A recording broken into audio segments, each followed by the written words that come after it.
It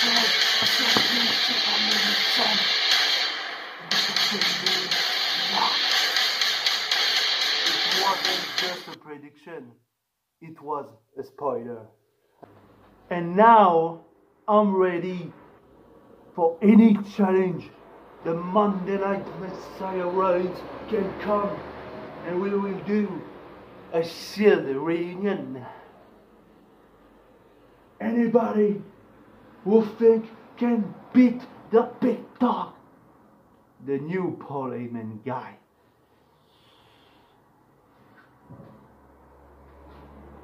I was so tired to believe that the WWE Universe would one day love me. I did everything. I did everything.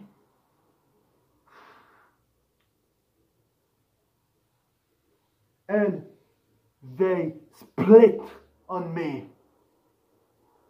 Every time I come to the ring, the fan booed me. Every time.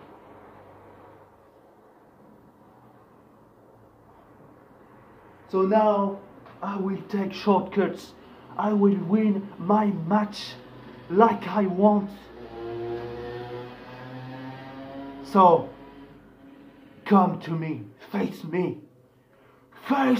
the big dog, Roman Reigns. Mika, le fifou, va venir te prendre ce titre. C'est à moi.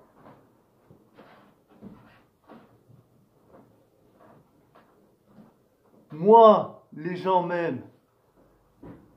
C'est moi qui vais devenir le nouveau Universal Champion Reigns. And you can believe that.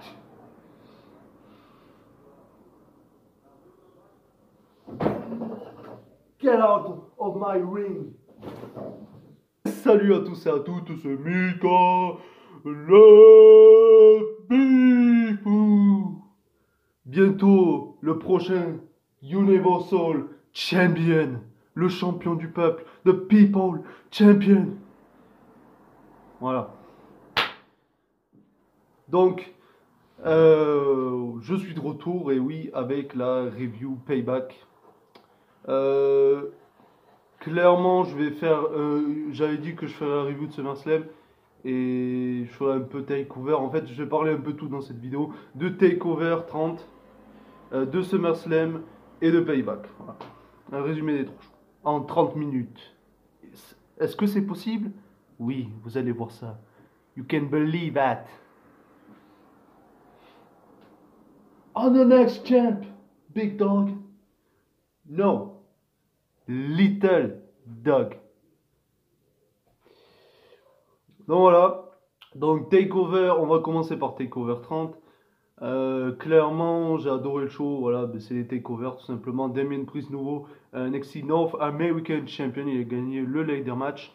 J'aurais pu donner le titre à Finn, mais bon. Qu'est-ce que vous voulez? Attends, qu'est-ce que je raconte? Ah aussi, il était dans. Est-ce qu'il est. Oui, il était dans. Oui, il était dans le match. J'ai un doute sur le coup, mais oui. Excusez-moi. Du coup, il y a ça. Yoshirai qui a Non, je sais pas si elle avait une défense. Parce que là, j'ai pas la carte sous les yeux avec des matchs et tout.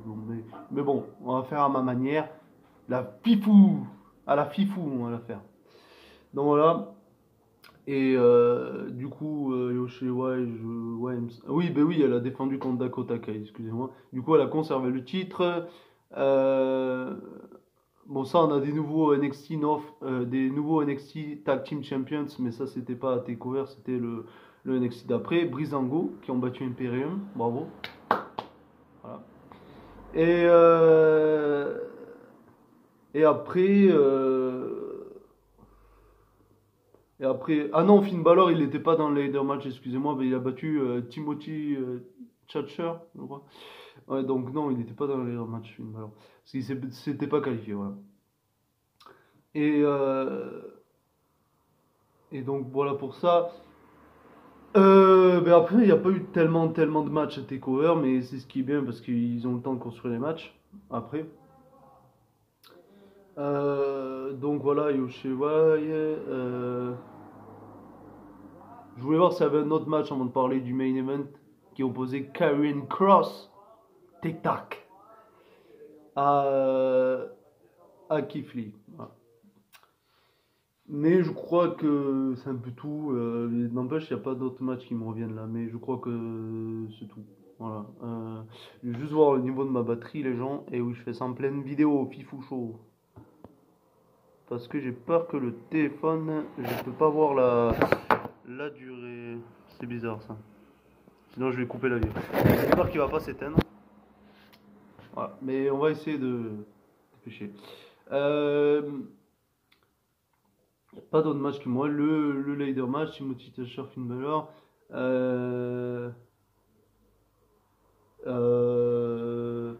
Ayo Shirai, voilà, 3. Et je suis sûr j'en oublie un, mais ça m'énerve. Peu importe, ça me reviendra peut-être après.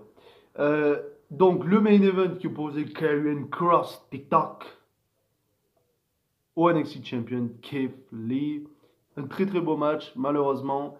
Karrion Kross est blessé durant le match. Donc il a gagné le titre parce que Keith Lee après à la Raw.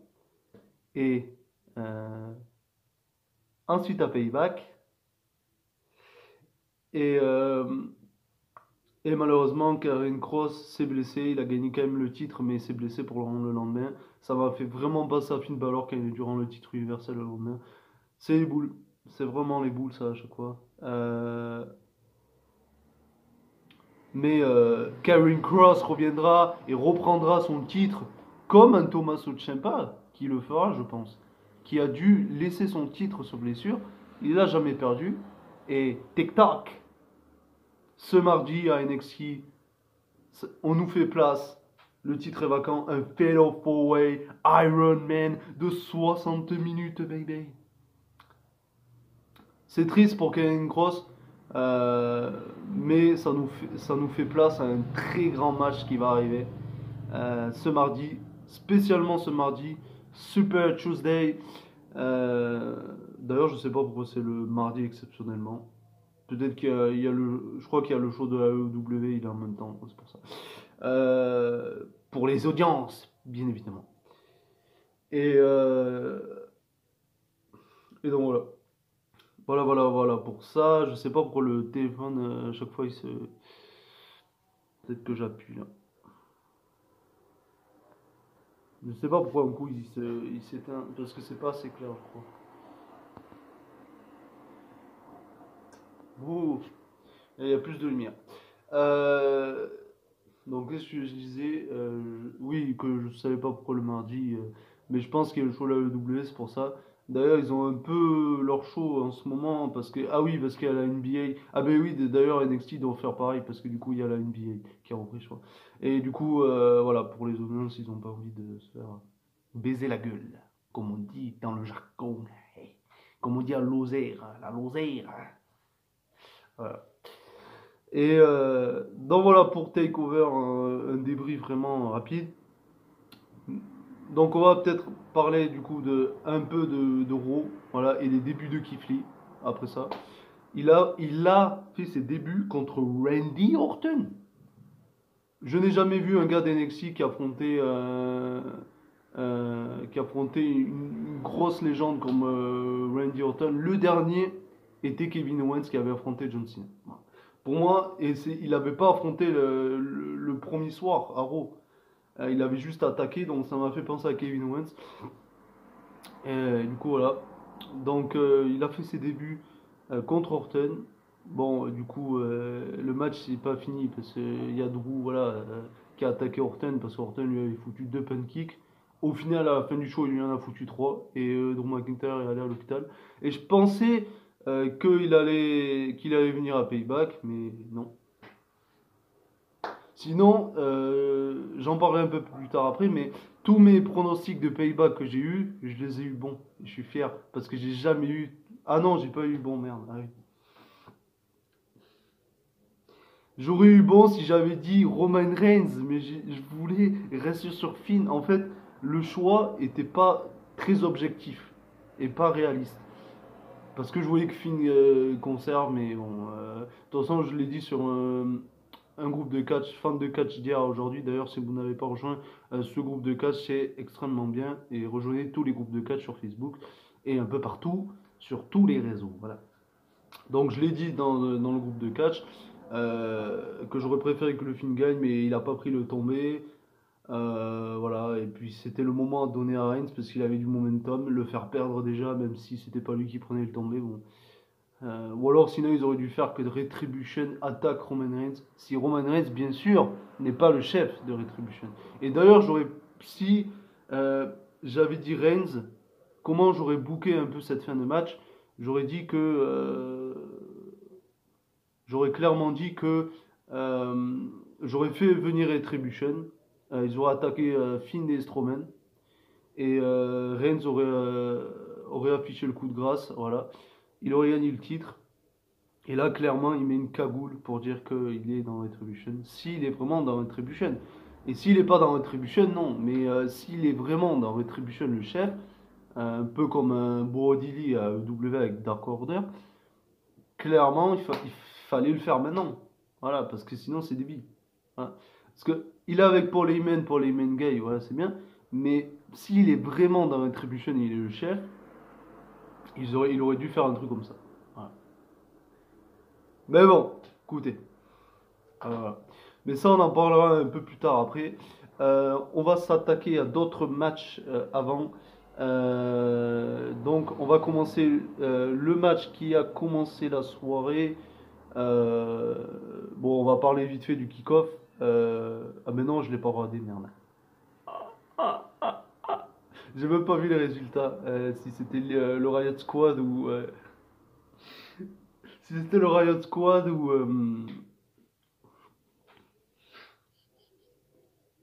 Si c'était le Riot Squad ou les Iconics qui avaient gagné. Euh,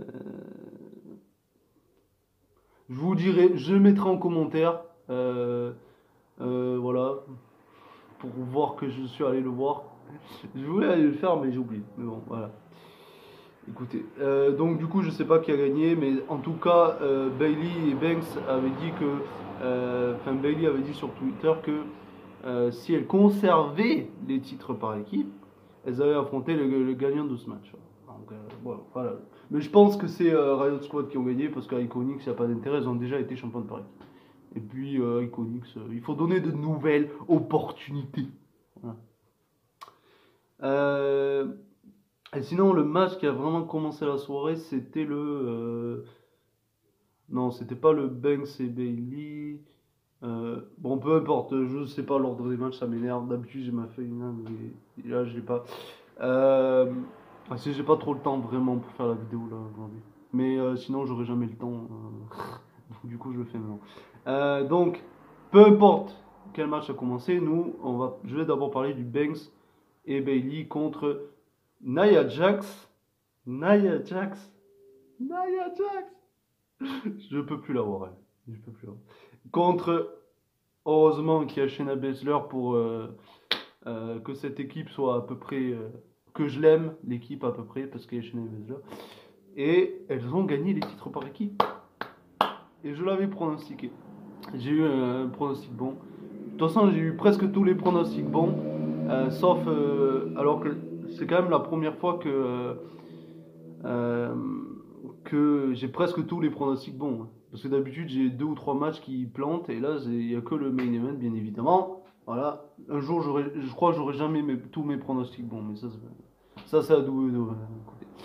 Il n'y a que les takeovers où j'ai eu bon. Mais ça, c'est assez évident pour les pronostiquer. Donc, la plupart du temps. Donc, chez Baszler et Nia Jax ont gagné les titres par équipe, une équipe très bizarre quand même, alors qu'elle s'aiment pas. Mais ils ont donné les titres par équipe. Je pense que c'est surtout parce qu'ils ne savaient pas quoi faire avec elle. Du coup, ils les ont mis en équipe et ils ont donné les titres par équipe. Et je savais que Banks et Bailey allaient perdre parce que voilà, il y allait avoir le karma qui allait se retourner contre Bailey. La meuf avait fait trop la manine, nanana. Clairement, elle envoie un message à Banks, elle dit, pas vraiment à Banks, mais Banks l'a compris pour elle quand elle disait que certains ne sont bons que pour des titres par équipe. Et le karma s'est retourné contre Bailey du coup parce que ah, Sacha a perdu. En plus, elles ont la poisse. The Golden Role Models, elles ont la poisse parce que Banks il perd le titre de Raw. Ensuite, elles perdent les titres par équipe. Et bientôt, Bailey perdra sûrement le titre SmackDown. Ah ben non, parce que elle va pas le perdre de suite parce qu'il y aura la rivalité entre Banks et Bailey. Si tu mets pas le titre en jeu, bon, clairement, il n'y a pas besoin du titre en jeu pour cette rivalité. Mais c'est mieux quand même. Donc voilà. Donc on verra bien ce que ça donne. En tous les cas, quand elles vont se séparer, mais là je pense à Raw, ça va bombarder. Là je pense que c'est la fin. Ou très bientôt. Vont peut-être avoir un rematch, mais après ça va être la fin. Et du coup, ensuite, on va parler du Biggie contre Sheamus. C'est peut-être ce match qui a commencé. Enfin bon. Voilà. Biggie qui a gagné, ben, c'était la chose à faire parce qu'il est en solo. Il n'y aurait pas eu d'intérêt que Sheamus gagne, même si ça m'aurait pas vraiment dérangé, mais ça aurait pas fait. En tout cas, Biggie, après le match, a dit clairement que il était chaud, hein, patate, et que... Parce qu'en fait, Corey Grave et Michael Cole, un peu comme tout le monde, pensent que Biggie est trop marrant, voilà, il est pas sérieux. Et ben là, il change. Il en a marre de pas être pris au sérieux. Ouais, il s'éclatait dans New Day, c'était son délire de s'éclater. Laissez-le s'éclater, voilà. Mais maintenant que qu'il est en solo, c'est vrai qu'il faut qu'il soit un peu crédible, qu'il arrête de danser tout le temps. Il peut le faire de temps en temps, mais il le fait pas tout le temps. C'était pas crédible. Vous voyez Biggie, champion intercontinental, par exemple, bon, champion du monde, non, mais. Enfin, j'aimerais bien, mais il faudrait quand même qu'il change tout le personnage parce que. Voilà. Mais champion intercontinental, par exemple. Euh, voilà, il serait crédible, mais il faudrait qu'il arrête de danser. Il peut le faire à son entrée comme ça, mais il faut pas qu'il fasse tout le match ou voilà, ou tout le temps ou en interview carrément comme ça. Après, s'il arrive sur le ring, il peut faire ça. En fait, il faudrait qu'il fasse un mix entre du sérieux et de l'amusement. Comme il faisait un peu avec Ronda Rousey, où elle arrivait avec son sourire là comme ça, et puis après, son visage il se fermait et elle bagarrait. Il faut qu'il fasse un truc comme ça. Donc voilà. Du coup, Biggie, je pense qu'il va avoir une chance au titre intercontinental très bientôt et champion. Voilà. Voilà. Ensuite, on a eu le Matt Riddle contre King Corbin et c'est aussi peut-être ce match qui a commencé. Du coup, je sais pas. Voilà. Et Matt Riddle qui a gagné, c'est logique. Pourquoi King Corbin aurait gagné? Voilà. Surtout que c'était le premier pay-per-view de Matt Riddle. Donc, mais la rivalité malheureusement continue parce que King Corbin a attaqué Matt Riddle après le match dans les vestiaires, dans les coulisses. Faut que ça s'arrête cette rivalité. Ils savent pas quoi donner à Matt Riddle. Voilà. Voilà, mais bon. Et ensuite, on a eu le magnifique Keith Lee Bask in his glory contre the legend killer, the apex predator, the Viper, Randy Orton. Et Keith Lee a battu Randy Orton. Voilà, j'avais pronostiqué, j'ai eu un autre pronostic bon. Par contre, je pensais que Drew allait venir, mais il faut quand même qu'il vende un peu la blessure, c'est vrai. 3 pun kicks, déjà le mec se relève au bout de 2. Mais au moins, ça rend le règne de champion, le fait que Drew soit un champion vraiment crédible, bagarreur, et un pun king, ça le fout pas KO comme Christian, par exemple. Ou, voilà. Christian qui a arrêté le catch, il vient pour un segment, oui, il prend un peu de kick, il est KO, surtout qu'il a eu des problèmes à nuque, tout comme Edge. Donc là, oui. Ric Flair, c'est normal, le mec il a 80 ans. Hein. Il a pas 80 ans, genre, mais je sais plus quel âge il a d'ailleurs, mais il a pas 80 ans. Faut que je revois, parlons d'une superstar, j'avais fait avec Ric Flair, faut juste que je rajoute des années. Et d'ailleurs, parlons du superstar. Je peux le dire maintenant, je pense que le suspense a assez duré, ça sera ça, ma nouvelle série, qui arrivera très très prochainement. Pas eu le temps vraiment de la faire. de faire le retour des épisodes, version 2.0 de Parlons du Superstar. Et la version 1.0, c'était que WWE. Là, ça sera tout le monde du catch, AEW, ça sera bon, pas vraiment les fédérations où c'est pas trop rodé, mais voilà. Mais on fera New Japan, on fera.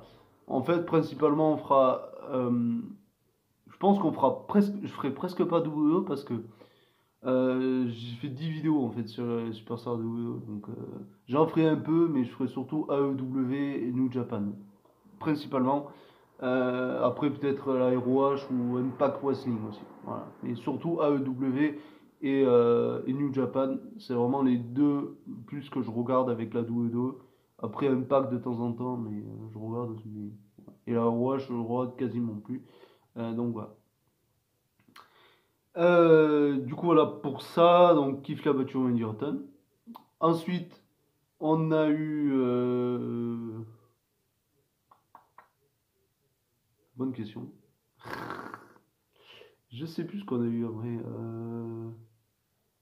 Bon, clairement, je suis vraiment désolé si j'oublie des matchs, mais j'ai pas les notes sous les yeux. Mais je crois qu'il n'y a pas eu vraiment autant de matchs que ça. Après, voilà. Après, il n'y a pas eu autant de matchs que ça, donc. Et c'est bien parce qu'ils ont construit un peu les matchs et en fait, ils prennent l'exemple sur les takeovers, c'est ce qu'il fallait faire. Faut arrêter de mettre 10 matchs dans un pay-per-view qui dure 4 heures, par exemple. Là, il a duré 2 h 30.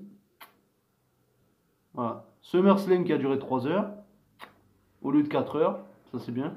Voilà. Ils ont compris. Enfin, ils ont compris qu'il fallait réduire la durée des pay-per-view. Parce que c'est hyper long. Déjà, en fait, maintenant, il manque plus que Raw repasse à 2 heures. Voilà. Parce que c'est trop long aussi. Il y a des trucs qui. Mais bon, après, ce qui est bien, c'est que vu qu'il est long, l'euro, ils mettent un petit peu les choses inutiles dedans. Voilà, ils les font passer. C'est mieux que de mettre des petites choses inutiles, même si ça n'a pas intérêt, pour voir quelques superstars qu'on voit presque pas. Voilà. Parce que sinon, on les verrait carrément pas. Donc, bon. Non, voilà. Donc, après, je sais pas quel match, mais en tout cas, je vais parler du main event. Euh, et je sais plus, je sais pas s'il y a d'autres matchs que j'ai oubliés, sûrement, mais je vous dirai ce que j'ai pensé des matchs ensuite, les matchs que j'ai oubliés dans les commentaires, voilà, je le dirai. Donc le main event de la soirée, The Fiend, Bray Wyatt, le nouveau Universal Champion contre Strowman et contre the new Parliament guy, Roman Reigns. Et Roman Reigns a gagné le match. Il n'est pas arrivé dès le début du match. Il a profité que le Fiend et Strowman se foutent sur la gueule pour lui, quand il arrive, boum, prendre l'avantage. C'est ce qu'il a fait. Donc, au moment où le Fiend et Strowman étaient en haut, sur la deuxième et troisième corde et superplex du Fiend et le ring s'est pété. Je savais qu'à ce moment-là, le ring il allait se péter, il s'est pété. Et Reigns est arrivé. Il a signé le contrat, hop hop hop, Spear sur Strowman, terminé. Enfin, ça s'est pas vraiment passé comme ça. Au début, il a tenté de faire des tentatives de tomber et tout, mais après, ça s'est fini comme ça. Donc, Reigns, nouveau champion universel. J'aurais laissé au film, comme j'ai dit, parce qu'il a à peine regagné à SummerSlam, c'est bâtard. Mais bon. C'était peut-être le moment parce qu'il aurait perdu du momentum s'il aurait perdu. Donc, voilà. Donc en tout cas, Reigns, nouveau champion universel. On verra bien ce qui va passer ce vendredi à SmackDown. En tout cas, j'aime bien qu'il soit new pour les main guys. Et là, on peut clairement dire, je pense, qu'il est heel. Voilà, clairement. Parce que j'étais pas sûr après SummerSlam. Bon, à partir de SmackDown, je me suis dit, ah, il est peut-être heel en fait, hein, avec Paul Heyman. Mais j'étais pas tout à fait sûr. Parce que je me suis dit. Et, euh, et là, clairement, comme ça s'est passé, il a attendu la fin du match. Il a un comportement de heel, en plus qu'il faut des coups de chaise, des coups de poing et tout. Donc voilà pour cette vidéo. On a parlé un peu de tout, SummerSlam, non pas vraiment de SummerSlam, mais bon bref. On a fait un petit récap. Hein. Après, je peux pas vraiment parler de tous les matchs de SummerSlam. De toute façon, j'ai parlé de l'essentiel. C'est ce qu'il faut faire, je pense. Donc voilà pour cette vidéo. J'espère que vous avez bien aimé la vidéo, l'intro. Mika le Fifou. Bientôt le prochain Universal Champion, le champion de l'univers, le champion du peuple. C'est pas beau ça? Allez, ciao pour de prochaines vidéos. Très très bientôt, la version 2.0, le retour de Parlons d'une superstar de catch. Allez, ciao ciao les gens. À très très bientôt.